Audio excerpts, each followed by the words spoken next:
Are you already in hypnosis, Joe? 1, 2, 3, 4, 5, eyes open, wide awake. Welcome back to another series of Mad Mind Against Dogma. And this time we're going to talk about hypnosis with two hypnotists present here. And we're going to be speaking about what hypnosis is, what are some myths and misconceptions about hypnosis, how we got into doing hypnosis, what you can use it for, and what are the principles behind the whole hypnotic process. But first, Joe, what the heck is hypnosis? And how the heck did you get into it? I see hypnosis very much, well, let's just say the brain, very much like you see dark matter, dark energy, right? We have a lot of theories, but no one really knows anything. I resent that comparison with dark matter because I personally know what dark matter is. So that's the difference. Dark energy. I meant dark energy. Dark energy, I can go with that, but dark matter, I personally know what dark matter is. So yeah.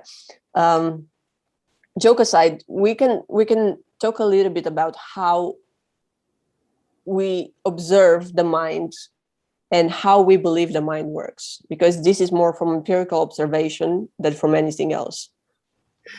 Yes, exactly. Because every time I read something about how the brain works, some neuroscientist who came up with a great study about interconnectivity and trauma, and then you'll read something else and it'll just destroy the old idea.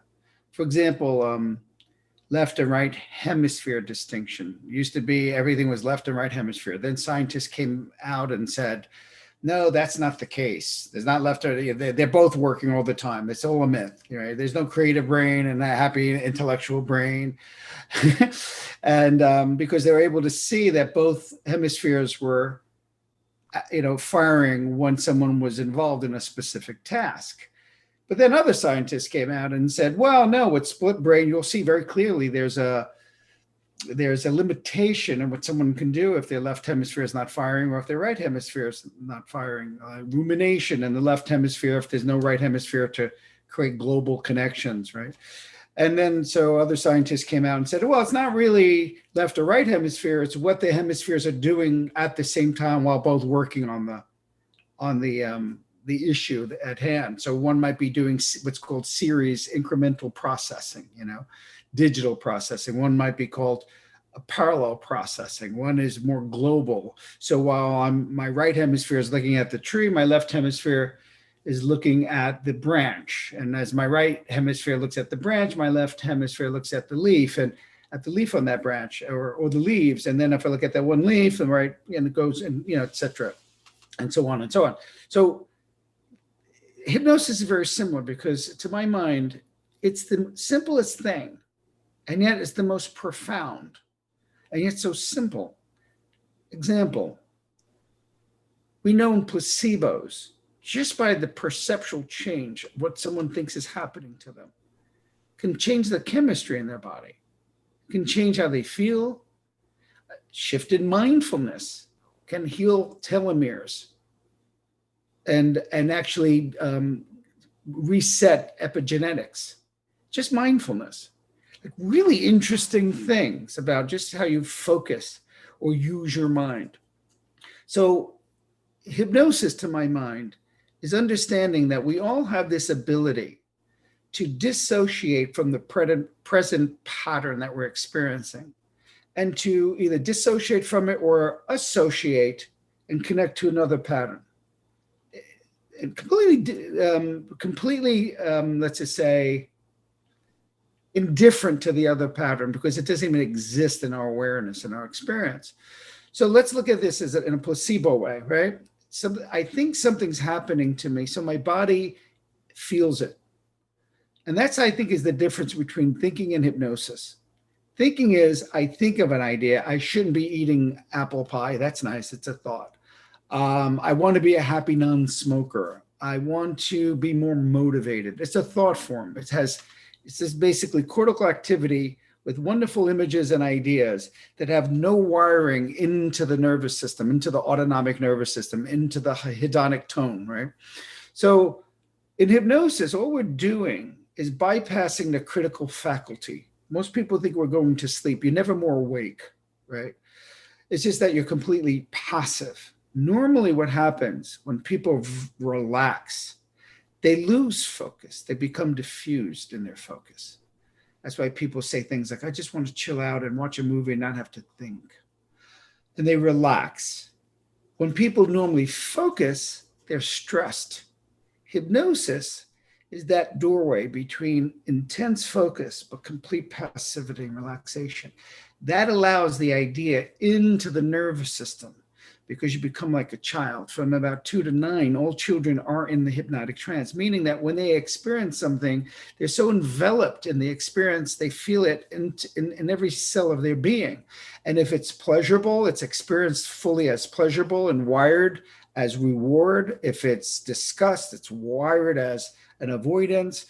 And it becomes an automated experience for that child. And that becomes what we call our programming, right? And so all hypnosis really is getting back to that passive but open and focused state where imagination and reality become one. So the body is experiencing what you're imagining, not just thinking about. So it becomes a thought. To my mind, it's a thought that works its way into the limbic system and then down into the brainstem and into the autonomic nervous system as a new programming. The easy part of this is it's very easy to put anyone, or most people, I should say, into some kind of relaxed, focused trance if they're willing. All they need to do is follow direction and be willing. The challenge is it's easy to throw in a thought or imprint a thought that has no, let's just say, no resistance to it.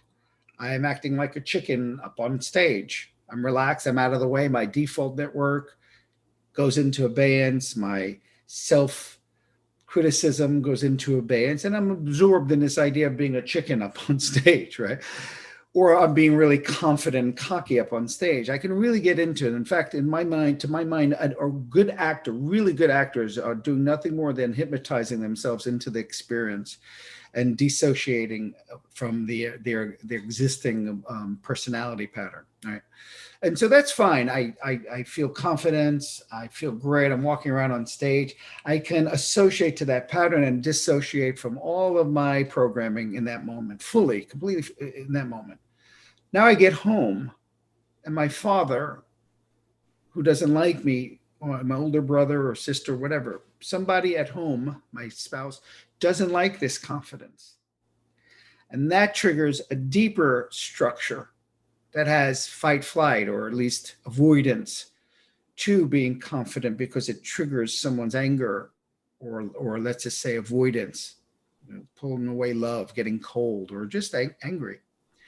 And that sends another signal to override that belief system and that experience. And that's why hypnosis, in a sense, doesn't work sometimes, because it did work. It's just that there's a deeper structure that's in conflict and in competition with that structure because of, again, the hedonic tone, the emotional charges in the body, the limbic system, the pleasure and pain dynamic. And so this is why it's very important to address the fact that you're going to be experiencing something and you're going to have to be okay. What would you need to know and how would you need to perceive this experience in order to be okay with yourself being comfortable and confident, someone else being angry? Are you willing to accept that they may leave because you're confident? And if someone leaves because you're confident, are they worth hanging on to? It's probably a distortion, but maybe they will. And if that's the case, it's a good thing, possibly. And when someone comes into that agreement, then they can take that new programming, that new experience, that new feeling into other areas of their lives, what we call post-hypnotic suggestions, or in NLP, we call it future pacing or generalizing. So all hypnosis is, to a long answer to a short question, is simply a trance state of being where you're absorbed in what you're experiencing and you feel it as if it's happening to you, where the brain doesn't know the difference between your imagination and your experience because you bypass what's called the critical faculty. So you have a fully experienced thought rather than just a cerebral thought. That's the best way I can come up with in explaining it. So you were touching upon a couple of very interesting things when you were giving that example, and we're going to go through them. But the first one was basically when you said that hypnosis is not sleep. So yes, the first misconception, because etymologically the word hypnosis comes from hymnos, the god of sleep in Greek mythology, is that hypnosis is just another form of sleep, and perhaps a form of sleep when you can get information from other sources that you would normally get because you have a deeper sleep or like a deeper understanding, a deeper intuition. And that's not wrong, but that's also not right. In the sense that it's not wrong because there are some senses and faculties that can be exacerbated in hypnosis. But it's not right because it's not necessarily deep sleep. Deep sleep also, we know it's in a different frequency than hypnosis. But before we get to that, why were we fed this misconception about hypnosis? Throughout the centuries and millennia, I might actually say, hypnosis has been used as a practice by starting with shamans, people in ancient Egypt, the high priestesses, and in the oracles in Greece and so on, have been using a form of hypnosis that to the untrained eye and to the layman was looking like this kind of weird, odd sleep. So people have thought that hypnosis is actually just another way of sleeping. And then Mesmer was studying hypnosis, and to the other people, they all looked like they are sleeping while in hypnosis. Their eyes are closed. They have the REM movement in their eyes and eyelids. They're in a very deep relaxation state. So this conception that hypnosis is basically putting someone in a deep sleep and then taking completely away their willpower so they can go on a stage and they can bark like a dog, quack like a chicken, whatever you want them to do, is indeed just a misconception. The stage hypnosis, on the other hand, uses what we call somnambulists, which are people that by design are, and by their first years of their life, are very receptive to suggestions in general and to everything around them. But you've seen people in hypnosis that are doing that, like are walking around and are barking like dogs and all that.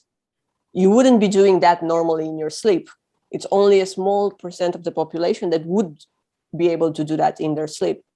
So hypnosis is just a state that has some qualities from the sleep state, that being that the body is relaxed, but also has, as you were saying, the very high focus from a highly aware type of a state. So you put these two things together in hypnosis.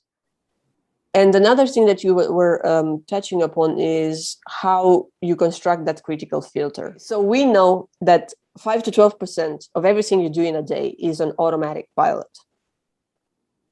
It's only 5 to 12% that you actually use your conscious mind for, in terms of making decisions, using your willpower, having a complete rational analysis of what is going on. That's 5 to 12%.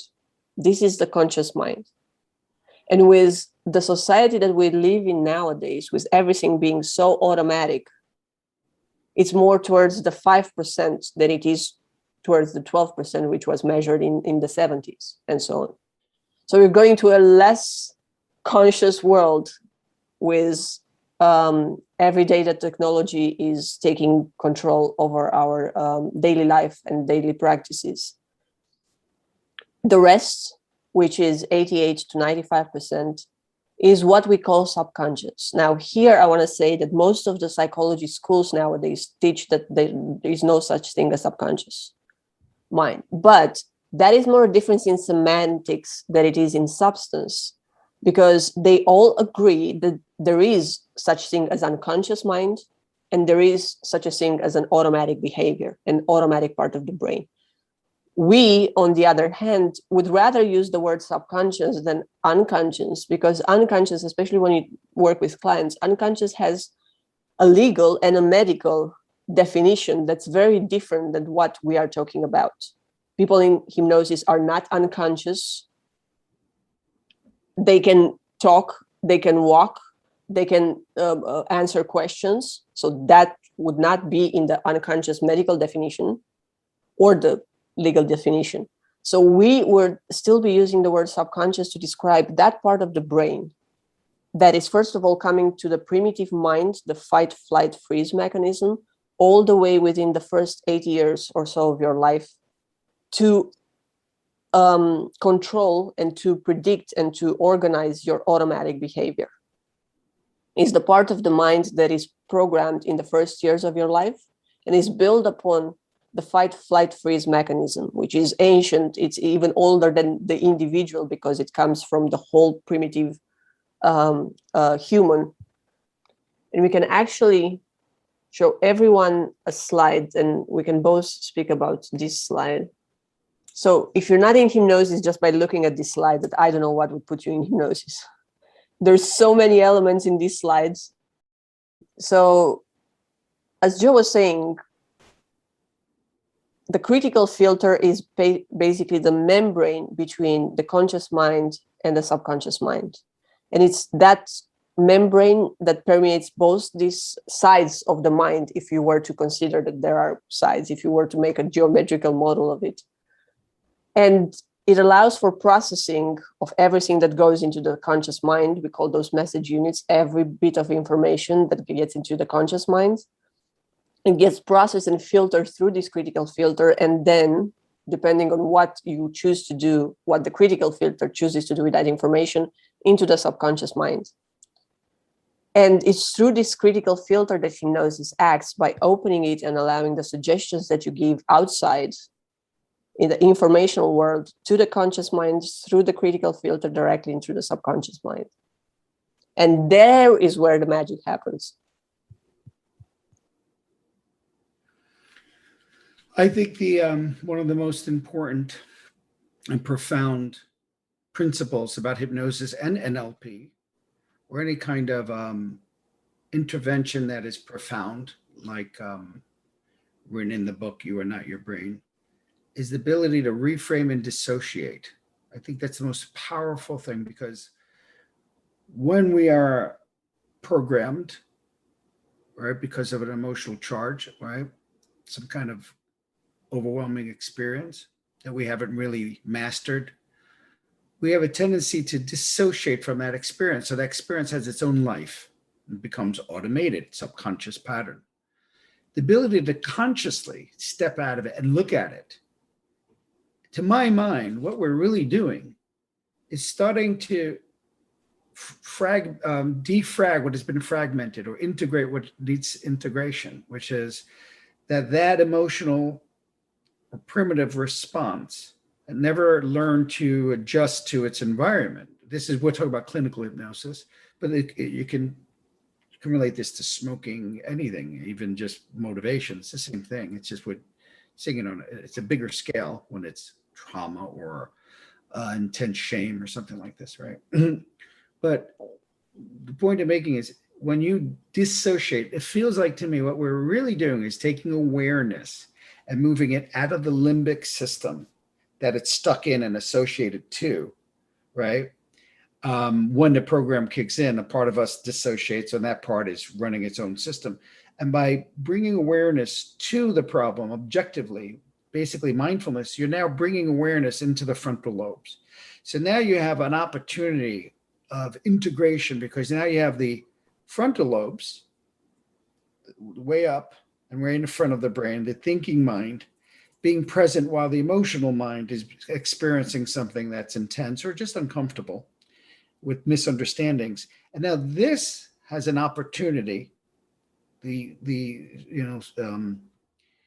cerebrum has an opportunity to give new insights to the right hemisphere, global connections, while the left hemisphere is also firing. And now you have this integration process where the limbic system now can integrate with cortical activity, and cortical activity can work its way down with new perceptions to calm the limbic system. Basically like bringing a parent to that child who didn't have the right parent in that moment, or the parent didn't have the ability to be present with that child's emotional discomfort, or maybe it was just too overwhelming. So that, just by doing that alone, by dissociating from the pattern and looking back at it with a different viewpoint, I think is the most profound thing we can do as human beings, that makes us not only biosuits of programming, but gives us the permission to become the programmer, to look back at it and use these very principles, operant conditioning and classical conditioning and modeling, that program the system to begin with. So we're using the very same principles as a programmer to bring back into the program through mindfulness, operant conditioning, intention, imagination, and perceptual changes to reprogram this being. It's really cool. No matter what you call it, the ability to dissociate, reframe, go back in with a new emotional charge around the same stimulus that created a problem or created a habitual pattern, and to change that sometimes over time, sometimes in one session, is to me, I can't imagine anything more fascinating. That is indeed fascinating. And one of the things that hypnosis can help with is give this completely different perspective of an individual that has been heavily programmed to do a certain thing or the things a certain way. You can see that just by doing this change in awareness, basically, you can completely dissolve that type of programming and completely change it. Something that would have been very difficult to do using the conscious mind, not just because the willpower lives in those 5%, and that's its maximum, or maybe 12 sometimes, but because the conscious mind can agree to this consciously, yet it has absolutely no power to the 88% of the subconscious mind. Because when the mind makes a decision, it's not just the percentage here that we're talking about, it's also the experience and how that programming has been enforced and emphasized and reinforced throughout their life, and doesn't have, like, none dare call it reason, doesn't have to be in a reasonable manner. It's in a manner that's so organic, then that's based on information that is not necessarily reasoned with and processed in a reasonable way. So what I'm going with this is, you can talk someone in talk therapy for a very long time, and they will tell you, yes, this is bad for me. I completely agree with you. I completely understand. I came with this myself. I believe it with every corner of my brain that this is bad for me. I know this. I just cannot change it. And I'm stuck with this routine, and I'm doing the homework, and it's just something, it's like a beyond my control feeling. And this is where hypnosis comes in, right? This is when hypnosis says, okay, we're just going to go to that cause in your subconscious minds, and we're going to shake things up, and we're going to reframe that whole defensive network, which is basically a self-actualizing network. That even in hypnosis, if you change a little bit and you don't do it in a way that it will stay so, you hear about the depreciation of hypnosis, it will find a different way. It will self-actualize to protect what it knows. So hypnosis is the way to work with the subconscious mind, but again, it's not without it's challenging. So what are some of the challenges? Assuming now that you're talking to an individual that is convinced in the conscious mind that they want to change something or that they have an issue, because that's the first thing. You will have people coming into your office that want to quit something, but it will become apparent after the discussion that not so much, it's not their decision made already. Assuming that the person really wants to change, what are some of the challenges in hypnosis? The person really wants to change, you have to let them know that they probably really don't want to change. So that's the first step, is to recognize that even though people think they want to change, I want to stop smoking, I want to eat less, I want to exercise more. Oftentimes, who's coming into session, and I got better results when I realized this. The one that's coming into the session is the programming. So you think of, why would a program that's designed to stay alive and actually make you feel like you're dying if you change it? We all know that, right? Just that giving up a cookie, it feels like we're dying, right? To say no to a cigarette if you're a smoker, to say no to that drink when you're it feels like death, because in a sense it is something dying. Some rewiring happening, glucose burning. For that rewiring, your frontal lobes are using muscles, and it doesn't want to use those muscles, basically, not muscles, but analogous to muscles, right? It's actually firing off to either inhibit behavior or to start new behavior. And it's a lot of work. It's a lot of a lot of energy being spent, right? And so oftentimes they will come in because the program's coming in to get that conscious mind, or the parent, or the projected parent, or the sibling, or society's projection onto them, off their back.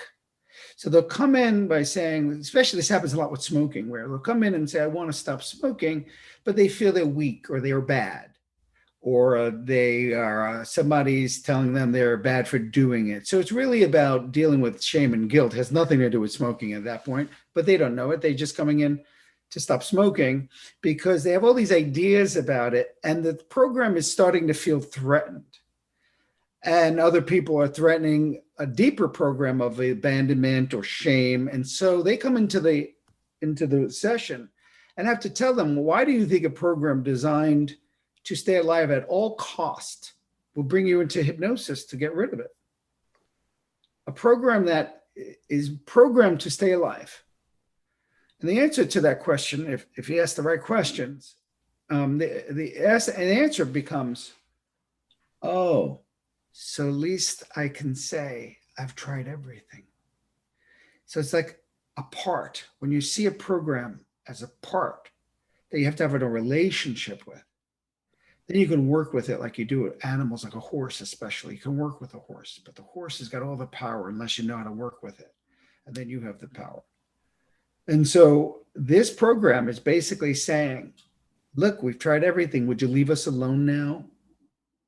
Once you can see that that program has nothing to do with you, and most important, this is one of the most important reframes I've found.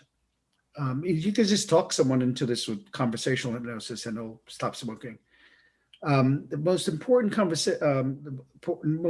reframe is that all change, either something new that's not automated and you're starting, or stopping something that's old, is going to be suffering, right? Once you get your mind around that, and you don't expect it to be comfortable, now we can reframe it that it's not suffering. What you experience is dramatic, powerful changes happening, getting you closer to a more compelling image that you've just hypnotized yourself into being excited about. So now you don't see the intense emotional charge as I'm dying for a cigarette. You see it as the nicotine cancer monster dying. Bring it on.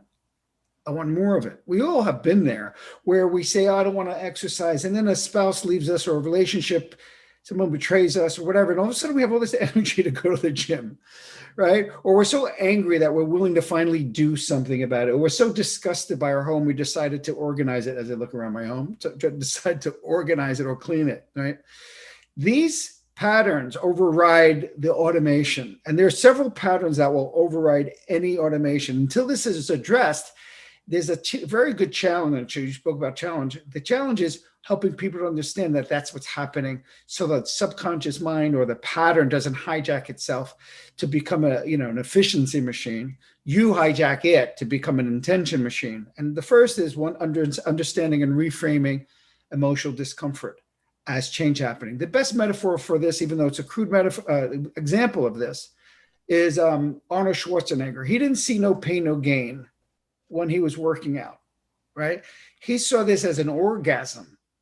So as intense as this energy was, he reframed it as a positive thing. So not only was the vision he was moving to positive, creating reward chemistry, right?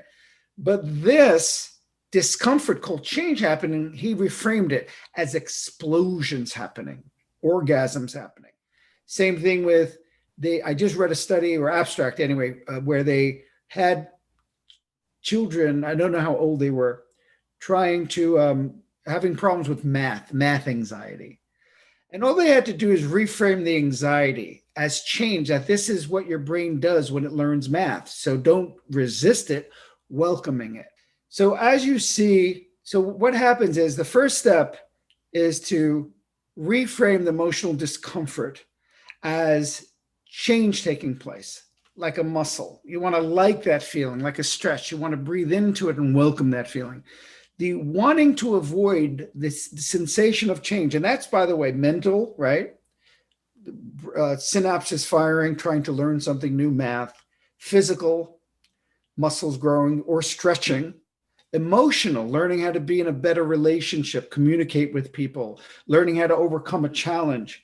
Anytime you reframe that discomfort as not discomfort at all, but change taking place, that's the first step in understanding how to get through change. To reframe the perceptual change that makes you enjoy the experience rather than wishing the discomfort would go away.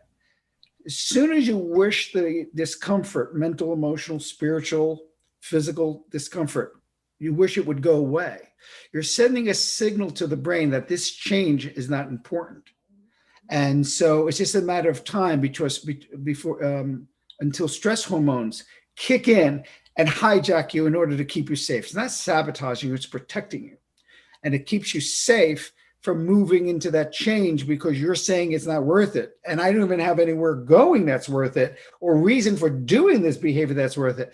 And so it hijacks it. So that's the first step. Second step is to understand what needs to be in place, which is a vision of what your desired outcome is, a high value, or what I just simply call I'm in charge, so this is not an option. The more uncomfortable, the better. And that's basically a sense of positive discipline where you ignore the discomfort because you like doing something. I did this with my son. It worked beautifully. So just by talking to him. One day I noticed when he was younger, he was walking out of his room. He didn't make his bed. Hypocrite. My bed is not made at the moment. Look who's talking. Exactly. But he was walking out of his room and he didn't make his bed. And I said, what are you doing? And he goes, nothing. I said, you didn't make your bed. And I see him jump. And when that's called phobic learning or shame-based learning. I don't want him to do his bed because I'm there, make his bed because I'm there, because now he's only going to do it when there's a problem or someone watching it. So I stopped. I said, I don't want you to make your bed. Because you just said, I said, no, I don't want you to make your bed. I want you to do one of two things. And these are the ways that we need to enforce in hypnosis to overcome that feeling of change, that discomfort. These are the one or two things that need to be in place. Could be three, but one can cover two.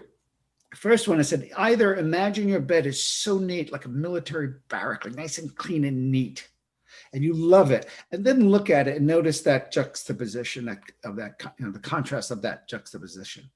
And the greater contrast, the greater energy you're going to find. You're going to want to make that bed. It's called positive structural tension, right? You want to move towards something you like, right? Or that's the first choice. Or just decide and tell your body and brain, I know you're uncomfortable because you don't like to do anything that's not important, but I'm going to decide what's important, and I'm just going to make the bed whether you like it or not, and just do it anyway. Sure enough, about a week later, I realized his bed was made, and he wasn't looking to see if I was looking. He didn't care. I wasn't training him through shame-based learning, or I was training him by being in charge, having agency over his autonomic nervous system. So sure enough, I asked him, I said, I noticed you've been making your bed. What's because exactly what you told me. And I did not want to shed light and make the unconscious now that's become unconscious conscious by asking which one he did. So I just left it at that. So he did one or the other or both. And he started learning about how to use his frontal lobes in a sense and overcome the resistance through that process. Either highest value, this is nothing, I don't care how uncomfortable I am, I'm doing this. We do this all the time when something's important to us. We laugh at discomfort. Pure desire, and with that decision, I'm going to learn Chinese, I'm going to learn martial arts, I'm going to, whatever it is, it's going to be uncomfortable. But if I make a decision, I have this vision, I like the discomfort. It's called learning. I reframe that discomfort as getting closer to my goal. So that's a desire and decision. And then again, you have those values, or just not an option because I'm in charge of my behavior, not my body and brain. My body and brain listens to me. I don't listen to it. Those are the ways in which I in the hypnosis, I reinforce so that person starts taking charge of their relationship between their frontal lobes and the rest of their body. But it's the mindfulness and the reframe and acceptance of the emotion that is key. And those are the challenges, because you ask the question, what's the greatest challenge? People are so used to running from emotional discomfort that I have to help them to realize it's the mindfulness, acceptance, and the transmutation and the integration of the emotional discomfort that allows them to do what they say they would like to do, not some magic pill where you just tell somebody you're not going to feel like that. That being said, through hypnosis, if they're open, the right suggestions will start to reframe all this anyway. So yeah, that's the challenge, and that's how my opinion and experience how to overcome the challenge. That's very true, especially for the people who already have a tendency to find excuses for why this is not going to work, and for why this may not work, and for how hard they tried, and yet why would it work this time? As you were saying, the subconscious mind stepping in and saying, well, now you can say you tried everything else, so just let me be your let me be in charge again. There's another thing that I found as a challenge, and when we're going to talk about our techniques more in the next podcast, that will explain also why I, of all people, wear red right now. But one of the things is how many triggers there are around us. And when I talk about triggers, I mean how many things can trigger us to have a certain emotional response, even when it's not processed consciously. It's like the way hypnosis bypasses the critical filter. There's so many things around us that we don't process consciously because we can't. We can only do between 7 and 9 things at the time, plus minus 2. And there are some things that we won't even remember that we've seen and that we registered. So one of the challenges, like, to survive these triggers. And anxiety and hypnosis are similar to that in the sense that they overload you until the gates flood open, right? And everything goes into your subconscious mind. So when that happens in your everyday life, whether it's sadness, whether it's anxiety, whether it's depression, whether it's whatever bad event happened in your whole life, that gets into a defense mechanism that has branched out in different other areas of your life, just because of the sensorial processing. What I mean by this is, let's say you were, I don't know, walking on the street and someone punched you or someone stole your purse. You can remember what you were wearing that day, what the person was wearing that day. These are things that you process probably consciously. You can remember how was the weather outside, if it was warm, if it was hot. You can remember what you had for lunch maybe that day. There are so many things around you in that heightened state of anxiety that you didn't process consciously. Like every single color around you, every single smell, every single taste, the shapes, the texture of your purse, for example, or some other texture, that they got into your subconscious mind, into this defense mechanism, which is trained, again, your subconscious mind is trained to see and categorize danger. This comes from the primitive mind, and got sort of convoluted and mixed with the event of that day. And this for every other traumatic event. So every time you see red, your self-defense network, which is again not something like you would have a small shelf, and in each drawer you would have, oh, this is where I have my anxiety, this is where I have my I don't know, bullying, this is where I have my low self-confidence, and so forth. Everything gets dynamically put in together, and it's like a defense network. So everything that you registered that day unconsciously gets put in this defense and connected with everything else from all the other negative things that happen in your life. So every time you pass by something red, even if you don't register the color, and I give the color because I'm wearing it, but it can be any other color, you will be automatically put into this, in the subconscious mind, into everything bad associated with the red and everything good associated with the red. But because the subconscious mind's job is to defend you and to keep you alive at all costs, the bad things are going to take a little bit of precedent. Every time you smell a thing, every time you taste something, it will be into this self-actualizing defense network. If you try to go and change a program and remove something from this dynamical network, the network will simply self-actualize and put more traffic on the other things.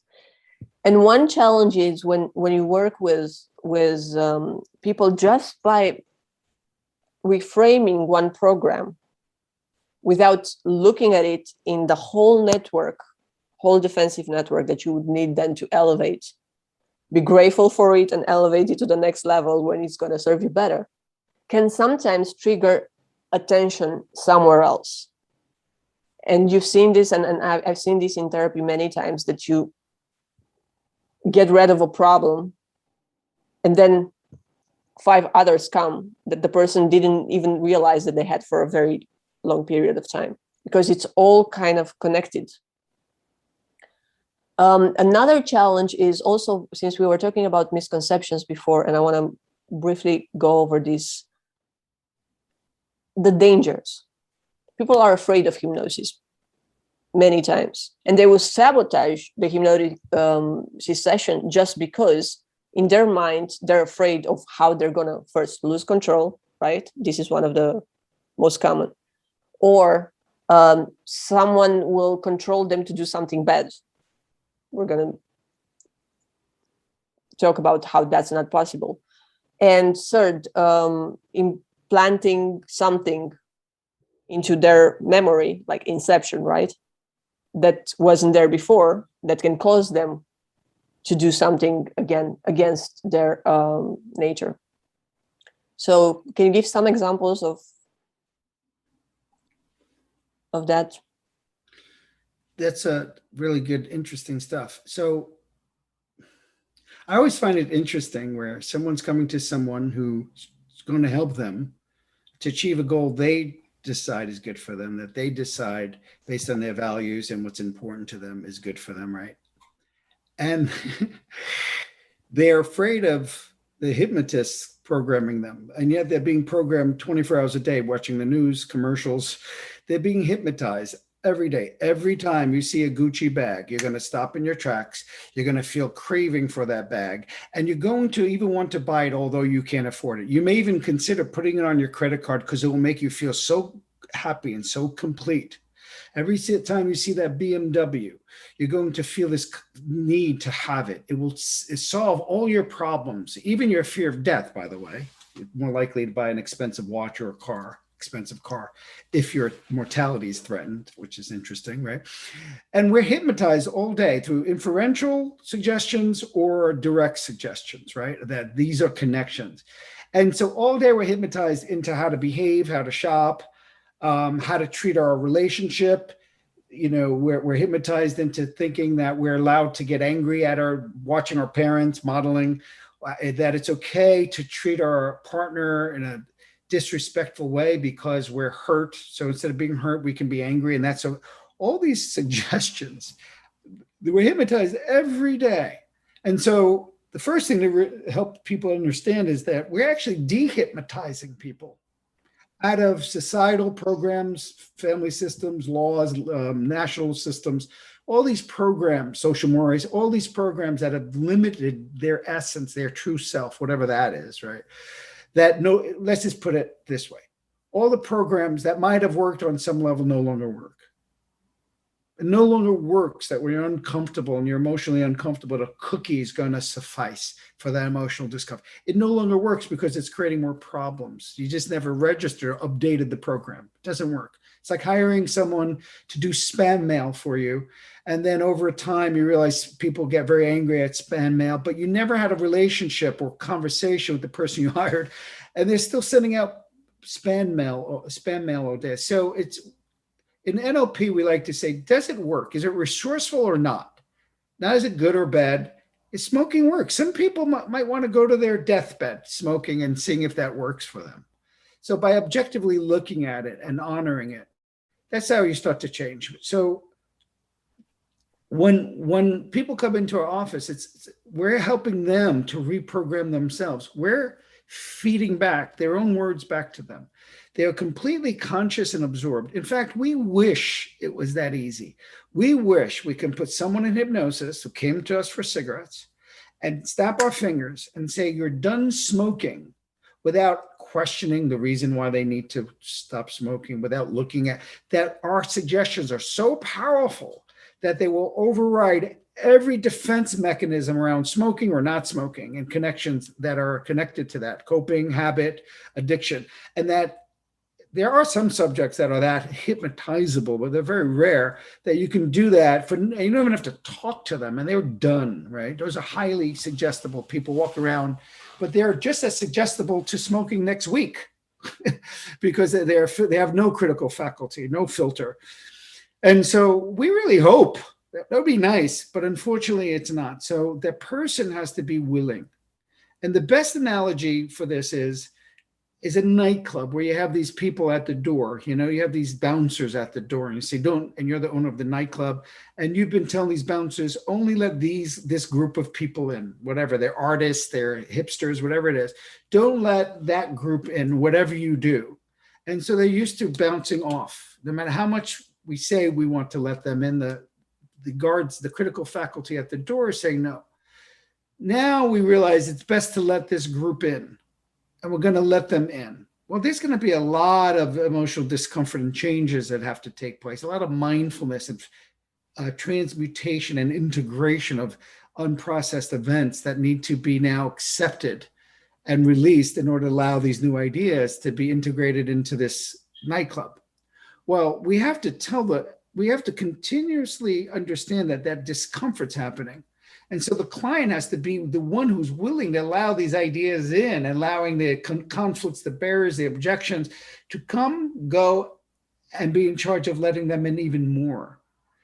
That's the challenging part, that even with them willing to allow an idea in and we hypnotize them, unless they're honoring and respecting the resistance and the conflicting automated program that is actually trying to keep them safe, they're not going to let it in, even if they want to let it in.